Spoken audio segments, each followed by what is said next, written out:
Paulo, você volta sempre aos Estados Unidos, e eu também gostaria de voltar nessa conversa agora às primeiras vezes, né? De um lado, por que essa volta sempre aos Estados Unidos?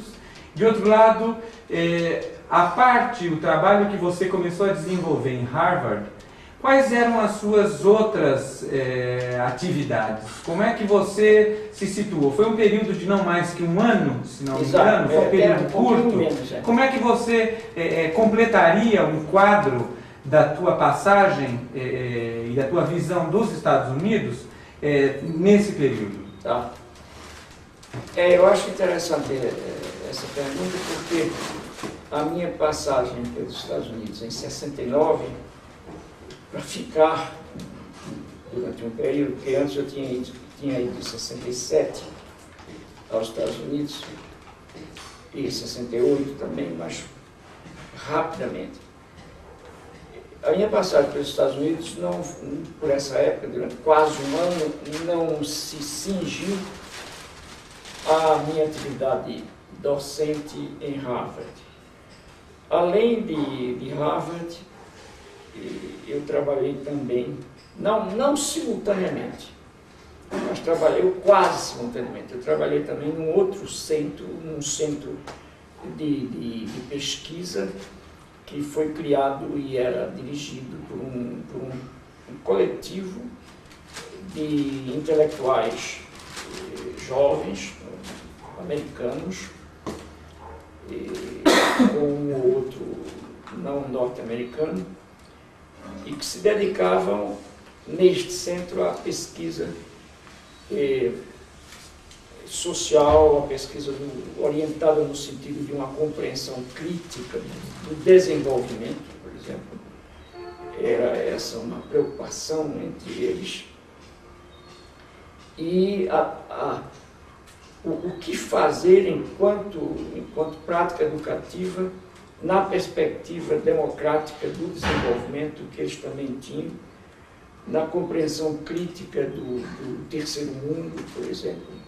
E foi por isso que eles também me convidaram para passar uma temporada com eles. Mas além dessa, quando eu encontrei gente muito boa, muito capaz, mas além dessa passagem também por esse centro, onde eu dei 2 ou 3 seminários, o que me parece também muito rico na minha experiência nos Estados Unidos na época, foi, de um lado, a minha experiência em diferentes universidades em fins de semana. Quando eu saía de Cambridge, onde eu morava, e me deslocava até outros estados próximos, a convite de universidades. É interessante chamar a atenção para o seguinte: em 1969, eu era, não muito, mas relativamente conhecido nos Estados Unidos em centros universitários, apesar de que ele não tivesse texto meu nenhum ainda traduzido para o inglês.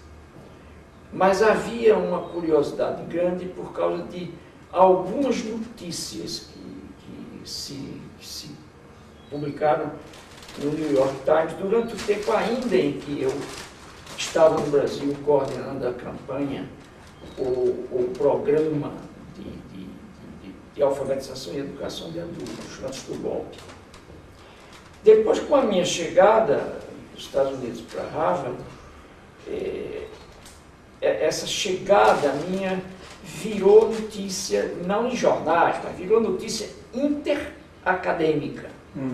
Entende? Então, eu era, de modo geral, convidado em fim de semana. Eu tinha que fazer um programa, aceitar aqui, aceitar ali, etc. E sempre eu estava fora de casa nos fins de semana. Não em todos os fins de semana, mas numa grande maioria dos fins de semana. Mas esses convites que me tiravam de Cambridge não eram exclusivamente convites universitários. E aí também entra essa outra dimensão muito interessante. É que, ora eu fazia um debate numa universidade, com professores e alunos, sobre alfabetização de adultos. Essa era no começo, esse era o ponto de atração, e em seguida eu mesmo comecei a fazer questão de ir mais além da questão da alfabetização e tentar propor aos auditórios a discussão em torno de uma compreensão crítica da prática educativa toda. E eu me lembro que as primeiras discussões em que eu insistia na poeticidade da educação provocaram reações grandes nos Estados Unidos, como provocaram um ano depois na Europa, quase na Europa toda. Quer dizer, essa coisa óbvia era muito mal percebida e muito mal vista. Não? Quer dizer, a educação, pelo contrário, diziam às vezes a mim, não é isso, eu não posso compreender que a educação seja um ato político, porque, afinal de contas, como educador, eu estou a serviço da humanidade. Entende? Quer dizer, e ver como também como os passos históricos mudaram a compreensão dos norte-americanos. Quer dizer, hoje, eu tenho ido todos os anos aos Estados Unidos, 2, 3 vezes, ninguém mais me disse isso há muitos anos. Ninguém mais diz isso há muitos anos. E eu me lembro de que eu perguntava sempre às pessoas que argumentavam assim, e o que é e quem é a humanidade? E o chefe ficava um pouco assustado com a pergunta, porque descobria que a humanidade era uma abstração. E então aumentava o susto quando eu dizia, para mim a humanidade é Maria, é Josefa, é Carlos, é Antônio, numa certa posição de classe. É isso que eu entendo. Não, fora da abstração da humanidade. Bem, mas a outra dimensão interessante a que eu queria me referir é que, como eu tinha dito antes, é que esses convites para fim de semana ultrapassaram a área da área universitária, a área acadêmica. Então, de vez em quando, eu era convidado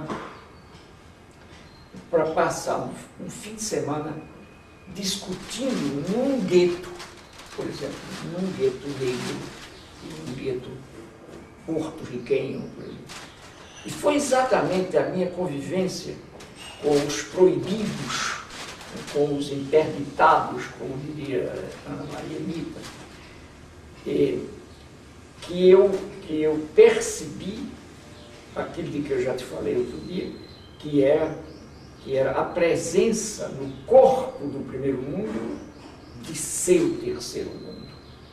Então, quando você chega em Cambridge, por exemplo, e que atravessa Cambridge e vai para Boston, e dentro de Boston você começa a adentrar-se em Boston e de repente você chega a uma área estritamente negra. Aí você vê como o terceiro mundo do primeiro é sublinhado. E uma coisa que me chocava era ver, por exemplo, um bairro que 20 anos atrás tinha sido um bairro rico, com casas bostonianas, muito bonitas, e que um dia um negro, uma família negra, aproveitando a distração dos brancos, com certa manha conseguiu comprar uma das casas. E ao comprar, a presença agora negra no bairro bonito, provoca durante 15 anos a negritude do bairro. Os brancos vendem suas casas baratíssimas, de graça quase, e fogem, vão para outro lugar, e o bairro vai automaticamente se deteriorando, porque o poder público já não cuida. Foi, por exemplo, o livro de Jonathan Gosol, cuja tradução para o português eu consegui aqui em uma casa editora. Loyola, né? Loyola. Tem a impressão que é Loyola. Eu acho que é Loyola, sim. mas com uma capa muito feia, com uma capa preta, entende? E que eu acho que o povo nem chegou a ler aqui. Não sei se ultrapassaram uma edição, e é um livro que, lançado nos Estados Unidos em 69, teve, vamos admitir assim, 10 edições no primeiro mês, 10 impressões no primeiro mês. Uma coisa extraordinária. O livro é best-seller hoje ainda, que se chama Morte em Tenra Idade. Um livro extraordinário. Lá eu conheci, lá nessas andanças, inclusive, precisamente eu conheci Pousol em Cuernavaca.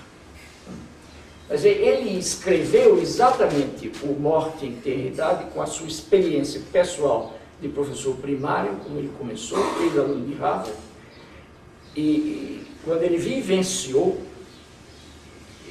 a experiência de terceiro mundo dentro do primeiro, de um terceiro mundo discriminado, que era exatamente o do menino negro em Boston, a escola que ele descreve, que tinha uma fresta que não se consertava nunca, uma rachadura na parede, entrando o frio causticante do inverno em cima das crianças, o frio que envolvia. Pode continuar. Bom, um momentinho só. Esse aí tá. Vamos pegar rápido uma outra.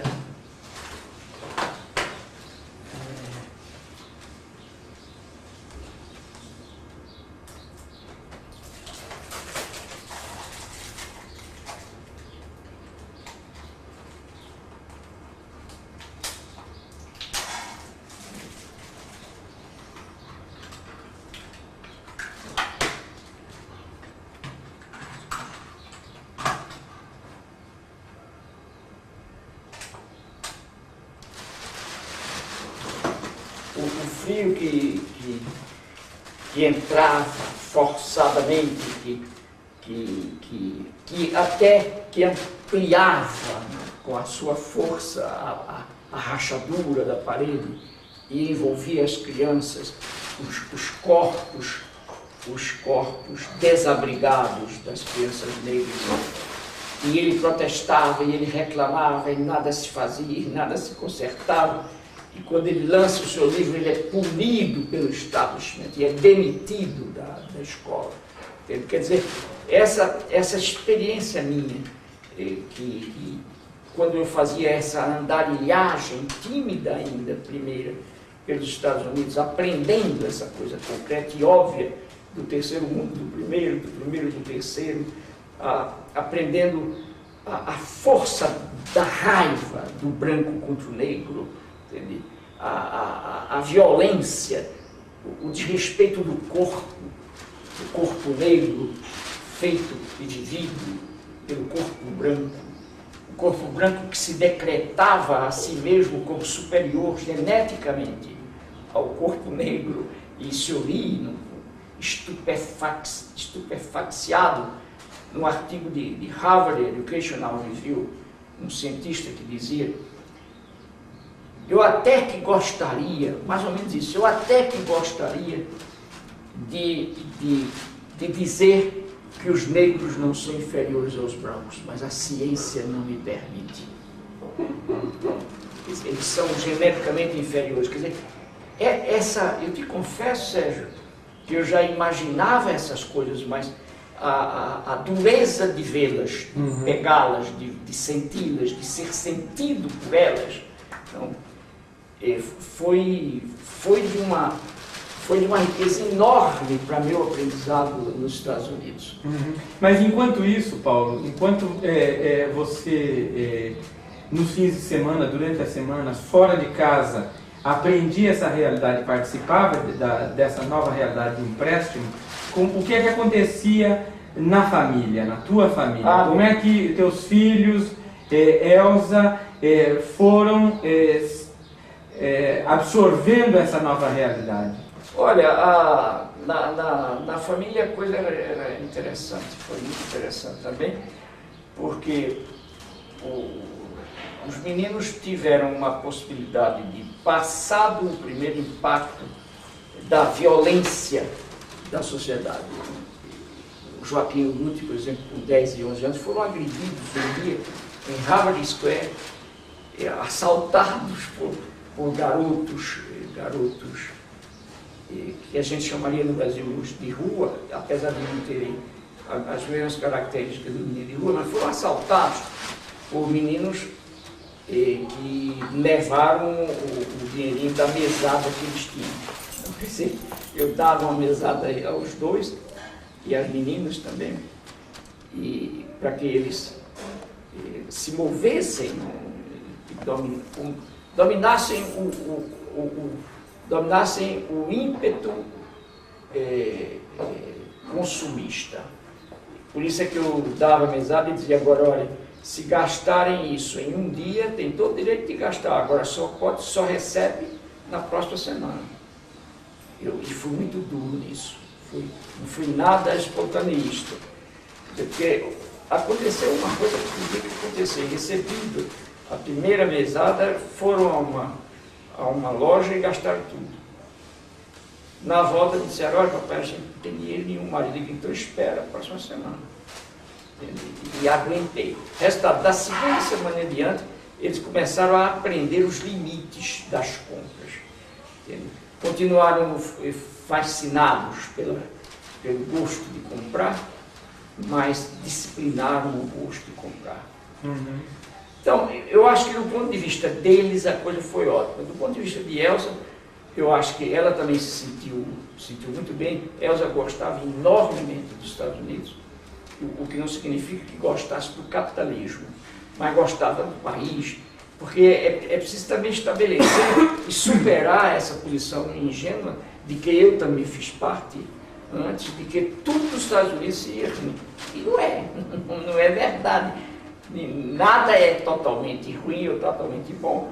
Quer dizer, e você tem na democracia norte-americana uma série de coisas altamente positivas. Agora, o que eu acho é que o que há de positivo na experiência democrática americana não é suficiente para que alguns norte-americanos pensem de si como pedagogos da liberdade no mundo.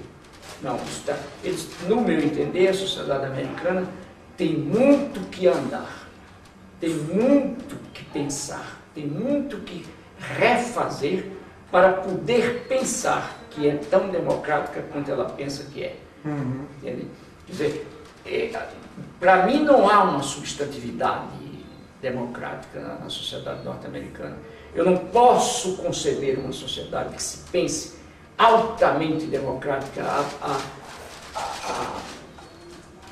ao nível, por exemplo, de se pensar também pedagoga do mundo com relação à democracia. Eu não posso entender ou conciliar essa ideia de uma democracia profunda e fantástica com o racismo horripilante da sociedade norte-americana, e com o autoritarismo da sociedade, com a mitificação da tecnologia. Quer dizer, há uma série de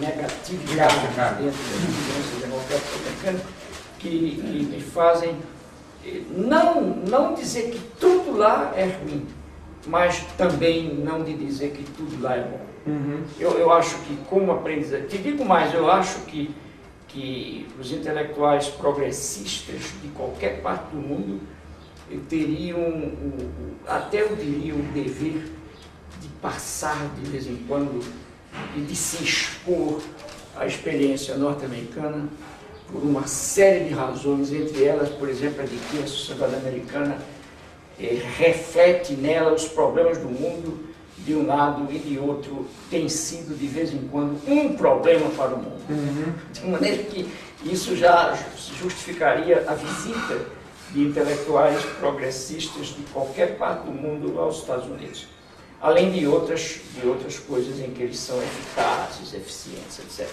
Então, era mais ou menos isso que eu queria dizer, que a minha passagem durante perto de um ano nos Estados Unidos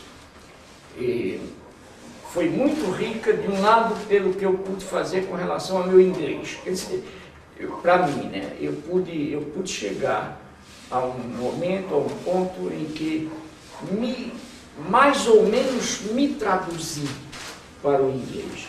Quer dizer, com o inglês de nordestino do Brasil, não há dúvida nenhuma, com uma pronúncia de nordestino.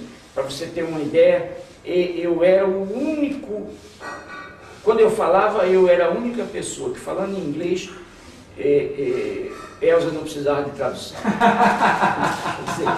Elza entendia a minha musicalidade nordestina falando inglês. Então, como ela conhecia o meu pensamento, uma coisa batia com a outra. Ela não precisava de tradução nenhuma. Ela não chegou a falar? Não chegou a falar.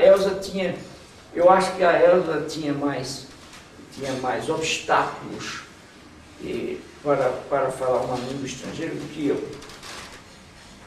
Mas, por outro lado, além desse aprendizado do inglês que me faz hoje, que me possibilita hoje, não propriamente escrever meus textos, mas que me possibilita hoje falar meu pensamento. E com uma maneira próxima de como eu falo em língua portuguesa. Quer dizer, eu sou capaz de traduzir até certos matizes assim, mais criadores que eu às vezes tenho. Em língua portuguesa, eu sou capaz de fazer em inglês isso. Quer dizer, eu posso falar 2 horas em inglês, discutir, debater. Às vezes me cansa e eu não entendo bem a pergunta, então eu preciso pedir que o sujeito repita, entende? Por exemplo. Mas cheguei a um nível em que posso me comunicar. Não na mesa de um bar. Por exemplo, se você me põe na mesa de um bar falando inglês, então eu começo a ter dificuldade. A não ser que na mesa do bar a fala seja uma análise política, histórica, mas não é isso que um bar requer. Sem que, contudo, eu penso que o bar não aceite isso. Pode aceitar. Mas, para concluir, eu te diria que se eu tivesse ficado só ao nível da participação acadêmica, já teria sido excelente para a minha experiência, como continua sendo toda vez que eu vou aos Estados Unidos, ao nível acadêmico. Mas é que eu juntei a essa dimensão acadêmica a outra, a do debate da problemática concreta do gueto, por exemplo. Eu tive experiências de passar um fim de semana num gueto em Boston, em que eu era conduzido diariamente por 2 ou 3 deles, no carro deles, passava o dia todinho dentro de uma sala com um grupo de negros, almoçava com eles sanduíches e Coca-Cola dentro da sala e de noitinha me levavam de volta para casa onde eu estava. Quer dizer, eu não tinha o direito de passar pela rua, a não ser com eles. Quer dizer, isso também foi altamente pedagógico para mim, porque eu tive, como eu disse, a experiência nítida, concreta, objetiva da malvadez da discriminação.